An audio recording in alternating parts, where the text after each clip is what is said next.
it without seeing the words of some gorgeous passage in the paperback I keep on the passenger seat. But I resist that impulse and keep listening until it is almost Wolf herself sitting beside me, like some dear great aunt who happens to be a genius, telling me stories in a voice like sparkling waves and following eddies of thought into the minds of other people sitting around a dinner table or strolling under the trees, pulling me along in the current of her words like a twig riding a stream around boulders and down foaming cascades, getting drawn into a whirlpool of consciousness and sucked under swirling into the thoughts of someone else, swimming for a time among the reeds and glinting minnows before breaking free and popping back up to the surface, only to discover that in my engrossment I've overshot the grocery store and have to turn around.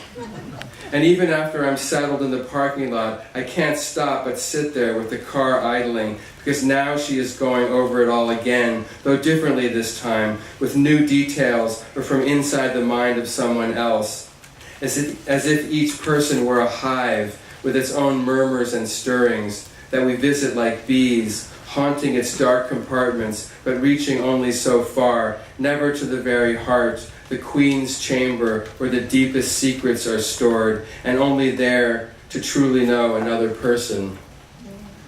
Though the vibrations and the dance of the worker bees tell us something, give us something we can take with us as we fly back out into honeyed daylight.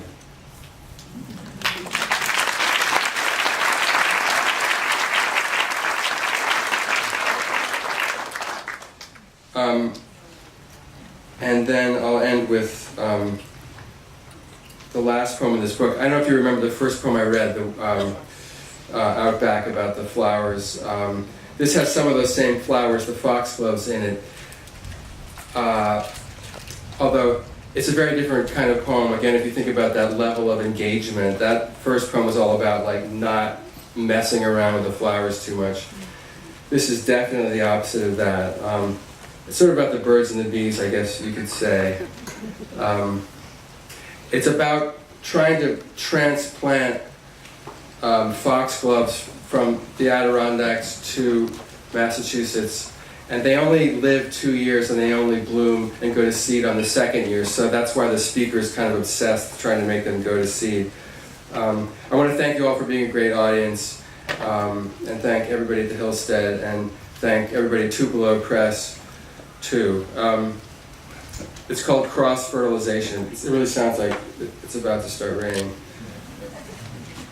Cross-fertilization. It's come to this. I'm helping flowers have sex. Crouching down on one knee to insert a Q-tip into one freckled foxglove bell after another, without any clue as to what I'm doing, which, come to think of it, is always true the first time with sex.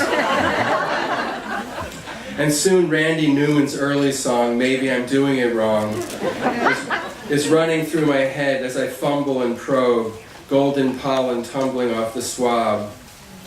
I transported these foxgloves from upstate New York, where they grow wild, to our backyard in Massachusetts, and I want them to multiply. But the bumblebees, their main pollinators, haven't found them, and I'm not waiting around. The only diagram I found online portrayed a flower in cross-section, the stamens extending the loaded anthers toward the flared opening. But the text explained the female sexual organs are hidden. Of course they are.